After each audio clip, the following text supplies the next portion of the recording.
morning students. Today we will read our next chapter, chapter number 6, The Making of a Scientist, which is written by Robert W. Peterson. So dear students, it is a story about a scientist. एक scientist कैसे बना। देखिए, starting से हम लोग अगर इस chapter को देखें तो इस चैप्टर में एक छोटे बच्चे की कहानी को बताया गया है, किस तरीके से उस बच्चे ने अपनी क्यूरियोसिटी को आगे बढ़ाते हुए अपने रिसर्च किए और उसके बिहाफ पर वो एक अच्छा साइंटिस्ट बना। So dear students, before starting this chapter, first we are going to discuss about the word meaning of this chapter. So dear students, I have written here some new words for you. So let's discuss. On page number 32, you can see two new words for you. First one, scout. Scout means a member of the scout association. Scout कोई भी एक group हो सकता है जो particular एक organisation के लिए काम करते हैं। डिफरेंट टाइप्स ऑफ फील्ड्स हो सकते हैं उनके वर्किंग के। Second, journal, A newspaper that deals with a particular subject. Different type के जो क्राइटेरिया होते हैं अलग अलग फील्ड में, तो उनके लिए अलग अलग पत्रिकाएं जिनको हम बोल सकते हैं जो पब्लिश होती हैं, जहां पर आपको उन पर्टिकुलर फील्ड से रिलेटेड जो भी न्यू एक्सपीरियंसेस हैं, न्यू इनोवेशंस, इनोवेटिव जो काम किए हैं उनके बारे में हमें पता चलता है। Next, crescent, a curve shape called crescent. Migrate means move from one place to other, एक स्थान से किसी दूसरे स्थान पर जाना। यहाँ पर्टिकुलर देखिए, अगर हम बात करें पर्टिकुलर जो बर्ड्स हैं, जैसे आपने साइबेरियन क्रेन्स का सुना होगा, तो वो माइग्रेट करते हैं। ऐसे ही जो इस चैप्टर में है butterflies, they are going to migrate, right. Frequently एक बटरफ्लाई विद ऑरेंज विंग्स, ये पर्टिकुलर एक बटरफ्लाई की रेसेस हम बोल सकते हैं, या अलग टाइप की प्रजाति होती है, स्पेशली विद ऑरेंज विंग्स, जो अपने ऑरेंज विंग्स के लिए फेमस है। Tedious, page number 34, tedious means boring. Adhesive means able to stick something. Next, page number 35, stack, large number. Starling, a dark brown bird. So this is starling, a dark brown bird. Next, entomology. Entomology is a branch of science dealing with birds. Means जो birds से related study जिस branch में हम करते हैं science की, that called entomology. Next, scales. Scales means thin bony plates. So sophisticated, developed to a high degree. Next one is eureka. Eureka we can call जब हम happily खुश होते हैं, खुश होकर जब हम चिल्लाते हैं, so a cry of joy. Blueprint, this is a very common word, as you know. Blueprint means a design plan. Next, canoeist. Canoeist means person paddling with a canoe, say for the purpose of. So dear students, as we know and as we have read that mostly words are related from science, so just we can say that in this chapter this is a story about a small kid who become later on a famous scientist, and his topic, his research was about butterfly. So let's read.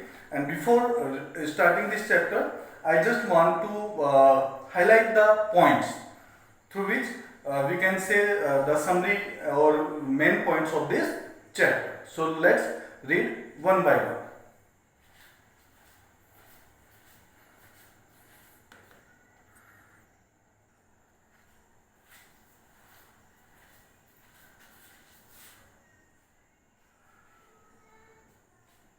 So dear students, in this chapter we are going to read about Richard H. Everett. First of all, we have to know about Richard H. Everett. Dear students, Richard अपने माता पिता की एकलौती संतान थी और जब वो 3rd standard में पढ़ता था एट दैट टाइम उसके पिताजी का स्वर्गवास हो गया। तो अब उनकी फैमिली में केवल रिचर्ड और उसकी माँ थी। क्योंकि ये जिस क्षेत्र में जिस एरिया में ये लोग रहते थे वहाँ पर आसपास और कोई ज़्यादा लोग नहीं रहते थे, तो स्टार्टिंग से रिचर्ड को नेचुरल एनवायरनमेंट ज़्यादा मिला, प्राकृतिक माहौल जिसको हम बोल सकते हैं, और उसमें जो भी चीज़ें आसपास थी केवल उसी से वो एंजॉय करता था।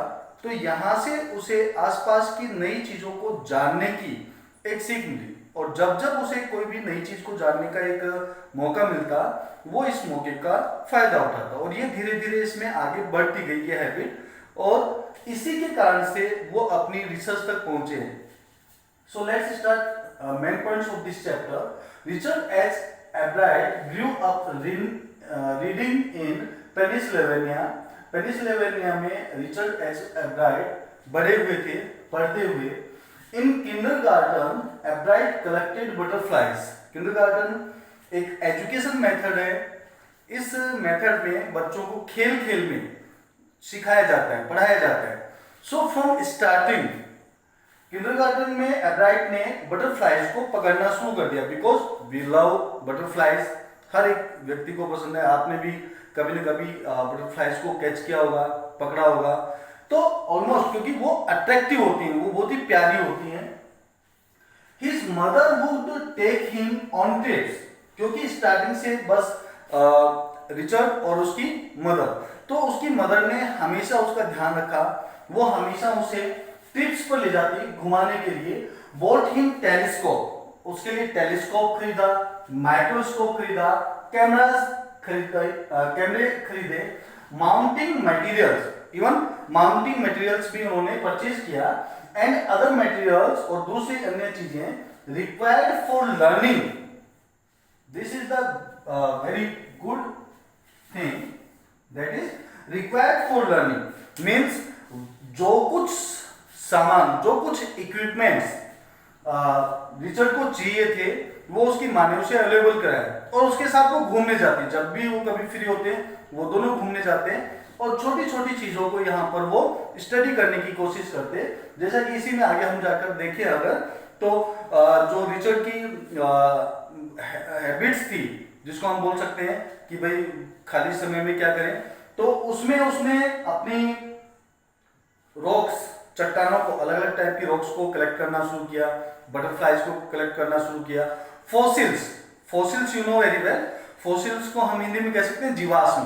दैट मीन्स जो पर्टिकुलर कभी एनिमल्स या कुछ भी जिंदा थे या अब नहीं रहे, तो उनके जो जीवाश्म होते हैं, उनके जो बचे हुए रिमेनिंग पार्ट जो होते हैं, उनको कलेक्ट करना, उनकी स्टडी करना कार्बनिक मेथड होता है, कि जिससे हम आज से बहुत साल पहले या सैकड़ों साल पहले भी किसी चीज के बारे में, उसकी एज के बारे में हम लोग पता कर सकें। So all those things were studied and learned by Richard. By the time he was in the second grade, जब वो सेकंड ग्रेड में हुए, एब्राइट had collected all 25 species of butterflies found around his home town. देखिए यहां पर अगर हम बात करें, all 25 species of butterflies, यानी कि उनके होम टाउन के आसपास लगभग 25 टाइप्स की बटरफ्लाइज पाई जाती थी, और उस समय तक सेकंड ग्रेड तक एब्राइट ने उन सबको पहचानना शुरू कर दिया। अब यहां पर मैं रोकर आपसे जनरली डिस्कस करता हूं। If we are talking about our experience with animals and all those things, so it is very difficult to recognize them, उनको पहचानना बड़ा मुश्किल होता है। यस, एक ही एनिमल को अगर हम बार बार देखते हैं तो हम कह सकते हैं कि दैट इज, लेकिन अगर हम बात करें कि आपने गलियों में गायों को, डॉग्स को, इनको देखा है, तो क्या अगर हम बात करें can you recognise them? No. But अलग अलग टाइप की बटरफ्लाइज, वो भी 25 स्पीसीज, अलग अलग प्रजाति की बटरफ्लाइज को एब्राइट ने केवल सेकंड स्टैंडर्ड में पहचानना शुरू कर दिया था और करेक्ट भी कर दिया था। His mother gave him a children's book. देखिए यहां से एक टर्निंग पॉइंट स्टार्ट होता है। His mother gave him a children's book, उसकी माँ ने उसे बच्चों की एक बुक दी, called the travels of monarch 10, monarch 10 की यात्रा के बारे में। दैट बुक विच टोल्ड, उस बुक में बताया गया था how monarch butterflies migrate to central America, migrate to central America, कि किस तरीके से जो मोनार्क बटरफ्लाइज हैं वो सेंट्रल अमेरिका की तरफ माइग्रेट करती हैं। माइग्रेट मैंने बताया आपको, moving from one place to other. तो देखिए जैसा मैंने स्टार्टिंग में बताया था, जो साइबेरियन क्रेन्स होते हैं वो जब क्लाइमेट उनके अकॉर्डिंग नहीं रहती है तो वो एक प्लेस से दूसरी प्लेस पर माइग्रेट करते हैं, काफी मीलों दूर का ट्रेवल करते हैं।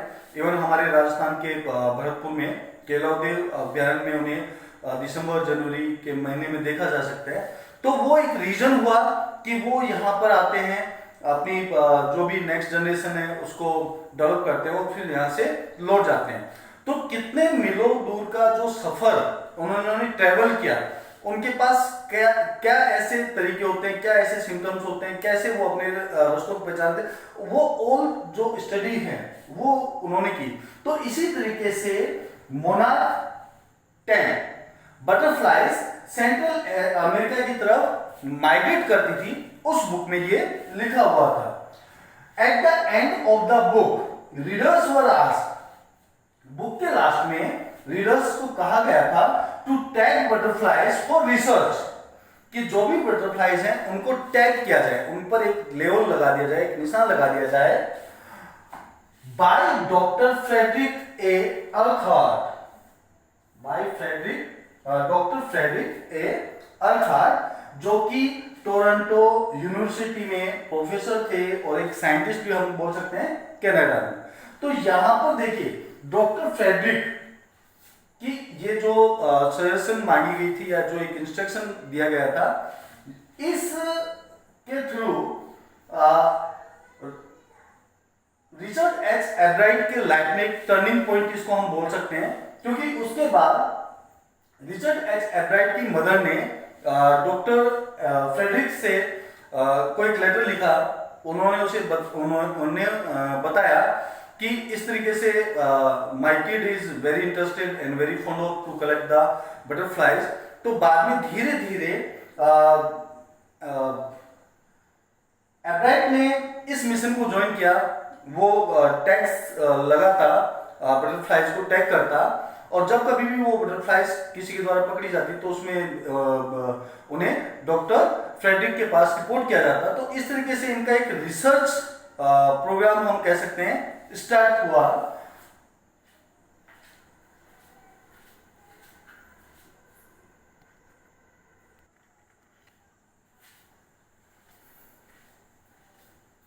So dear students, for several years his basement was home to thousands of monarchs in different stages of development. So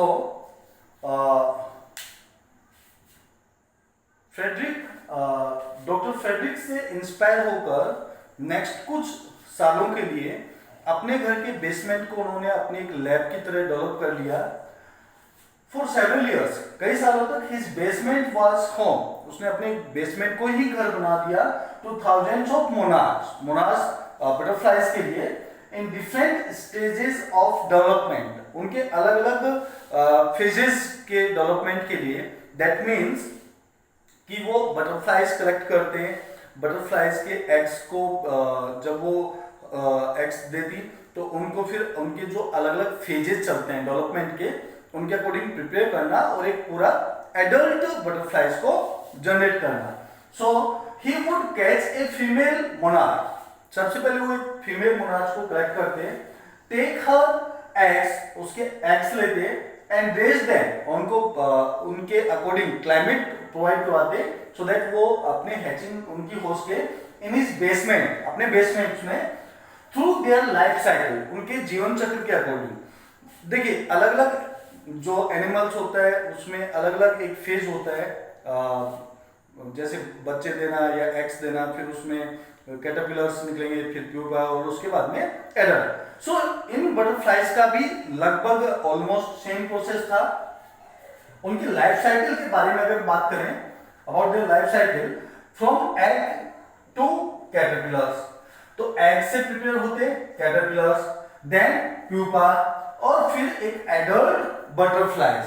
तो यहाँ पर हम इसकी जीवन शैली को 4 टाइप्स में डिवाइड कर सकते हैं कि from first of all eggs, egg से आपको कैटरपिलर्स, कैटरपिलर से फिर आपको मिलेगा प्यूपा से मिलेगा आपको adult butterflies, right. But recently कुछ इयर्स में या अभी के उन कुछ सालों में जब से एब्राइट ने ये रिचर्ड ने ये प्रोग्राम शुरू किया था अपने इसमें, तो उसने स्टडी किया था कि कुछ जो कैटरपिलर्स हैं वो अर्ली इन द स्टेज में ही एक्सपायर होते हैं या वो डिस्ट्रॉय हो जाते हैं। अब यहाँ पर उसका रीजन था एक वायरल डिजीज का। लेट हम उसको डिस्कस करते हैं। नेक्स्ट देखते हैं अपन। In county science fair his entry was slides of frog tissues which he saw under a microscope। तो वहां पर काउंटी साइंस फेयर, एक फेयर एग्जीबिशन हम इसको बोल सकते हैं। तो फर्स्ट टाइम जब उसने रिचर्ड ने इसमें पार्टिसिपेट किया तो उसका जो प्रोजेक्ट था वो था स्लाइड्स ऑफ फ्रॉग टिश्यूज, यानी फ्रॉग टिश्यूज की स्लाइड्स को रिप्रेजेंट करना। फ्रॉग टिश्यूज की स्लाइड्स को उसने रिप्रेजेंट किया विच इज सोल्ड, जिसको उसने अंडर ए माइक्रोस्कोप प्रेजेंट किया और वहां पर उसको कंसोलेशन प्राइज भी हम बोल सकते हैं, या हम ये बोल सकते हैं कि उसकी साइंटिफिक लाइफस्टाइल का ये फर्स्ट स्टेप था इस टाइप के फेयर्स में। For his 8th grade project, अपने 8th ग्रेड क्लास के लिए प्रोजेक्ट जब बनाया गया तो Ebright try to find the cause of a viral disease. अभी जो मैंने बताया कि जब ये ब्रीडिंग प्रोसेस इसकी चल रही थी तो उन्होंने पाया कि पिछले कुछ सालों से जो कैटरपिलर्स हैं वो वायरल डिजीज के कारण से खत्म हो जाते हैं, जो लगभग उनकी मोस्टली जो कैटरपिलर्स हैं उनको फिनिश कर रहे हैं। तो 8th ग्रेड प्रोजेक्ट में एब्राइट ने कोशिश की to find the cause of a viral disease, कि उस वायरल डिजीज का कारण क्या है उसको पता कर सके, that kills nearly all monarch caterpillars, जो लगभग सारे मोनार्क कैटरपिलर्स को मार रहे हैं एवरी फ्यू इयर्स, पिछले कुछ सालों से।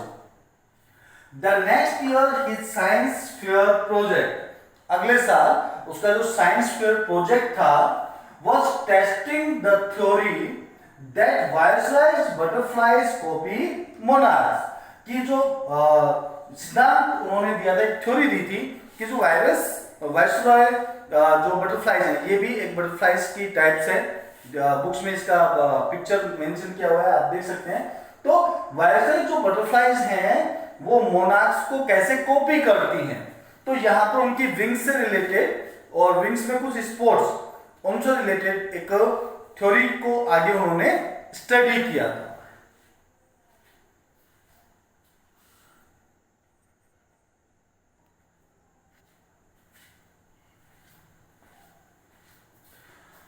So this project was placed first in the zoology division and third overall in the county science fair. So ये जो प्रोजेक्ट था इसने इसे फर्स्ट पोजीशन पर रखा गया था जूलॉजी डिवीजन में और third overall county science fair में रखा गया। There he won the third place for zoology, जहां उसे जूलॉजी सेक्शन के लिए थर्ड प्राइज मिला या थर्ड पोजीशन मिली. Indirectly, it also led to his new theory on the life of cells. यहाँ पर indirectly उसे उसकी ये जो थ्योरी थी एक न्यू थ्योरी पर लेकर गई कि किस तरीके से जो सेल्स हैं वो काम करती हैं और उनका जीवन कैसे होता है. सो यहाँ पर अगर मैं बात करूं इस प्रोजेक्ट के बारे में तो इससे रिलेटेड एक लाइन आपने स्टार्टिंग चैप्टर में लिखी हुई है. At the age of 22 years की एज में a former scout of the year excited the scientific world with a new theory on how cells work, कि किस तरीके से जो सेल्स हैं वो काम करती हैं. ये इन्होंने अपने साइंटिफिक वर्ल्ड में एक न्यू थ्योरी दी थी और इस न्यू थ्योरी को he and his friend explain the theory in an article in the proceedings of the National Academy of Science. तो इस थ्योरी को एक आर्टिकल में छापा गया था जो कि पब्लिश हुआ था proceedings of the national academy of science. So it was the first time कि इतनी बड़ी पत्रिका ने या इतने बड़े इस हम बोल सकते हैं जर्नल ने कॉलेज स्टूडेंट्स के बारे में या उनकी अचीवमेंट उनके काम के बारे में पब्लिश किया. सो अपने आप में ये एक बड़ा ऑनर था, बड़ा एक रेस्पेक्ट था.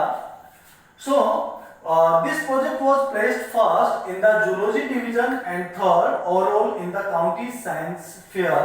काउंटी साइंस फेयर में उसे थर्ड पोजीशन मिली और जूलॉजी में फर्स्ट पोजीशन मिली. किस इनकी जो थ्योरी थी उसके बारे में मैं फिर से आपको एक बार रिपीट कर देता हूं. The theory was about how virus butterflies copy to monarchs. So this project won Ebright first place. इस प्रोजेक्ट ने एब्राइट को पहली पोजीशन पे पहुंचाया इन द काउंटी फेयर में. एंड एंट्री, और ये ही प्रोजेक्ट उसकी एंट्री बनी या एंट्री टिकट बना into the international science and engineering fair. International science engineering fair में उसके लिए ये प्रोजेक्ट और इसमें जो पार्टिसिपेंट्स उन्होंने किया अपनी स्टोरी पर, तो ये उनके लिए एक एंट्री टिकट के रूप में हम बोल सकते हैं. इन हिज सेकंड ईयर, अपने सेकंड ईयर में इन हिज हाई स्कूल के सेकंड ईयर के ड्यूरेशन में Richard Ebright began the research. Richard Ebright ने अपनी जो रिसर्च थी वो स्टार्ट की that led to his discovery of an unknown insect hormone, जो उसे एक अननोन इंसेक्ट हार्मोन के लिए डिस्कवर करने के लिए प्रेरित करी. तो इस तरीके से हम कह सकते हैं कि the making of a scientist, Robert W Peterson ने ये लिखा है, बहुत ही अच्छा लिखा. और ये एक छोटी सी कहानी टाइप में हम इसको देख सकते हैं.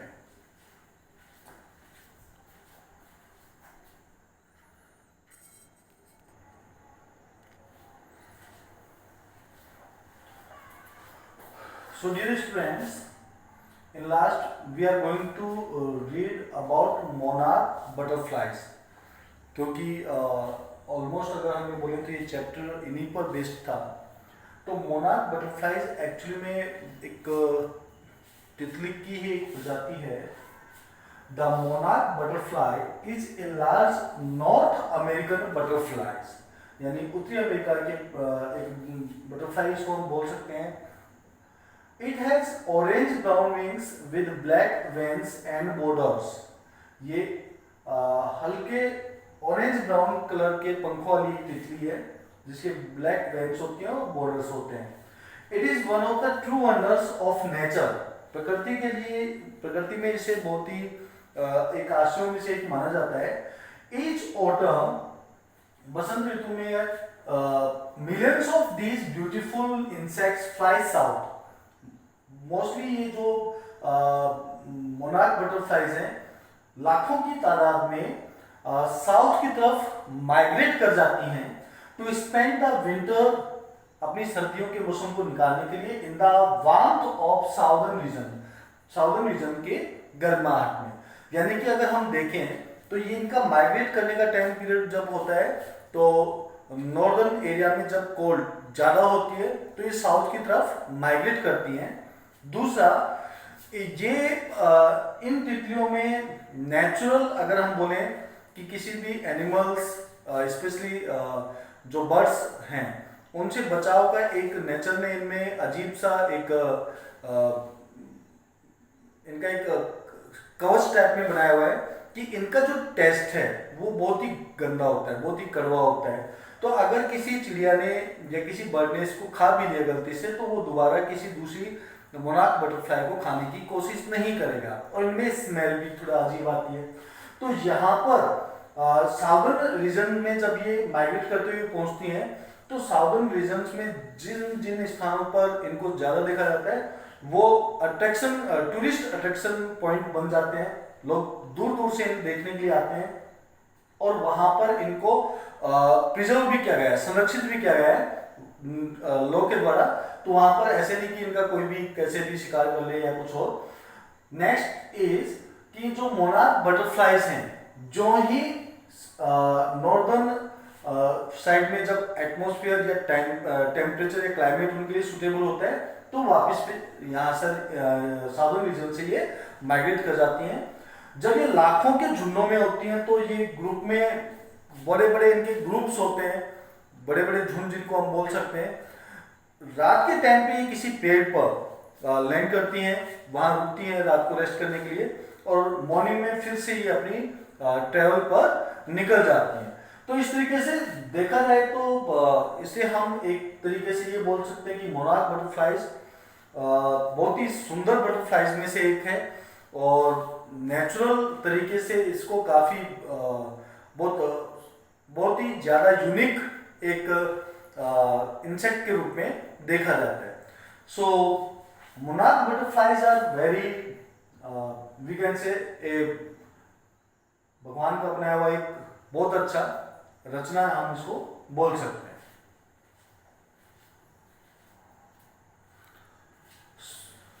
So dear students, this was our chapter, The Making of a Scientist by Robert W. Peterson. So I hope सबको समझ में आ गया होगा. If you have any doubt, you can ask me personally. Thank you. Have a nice day. Be safe.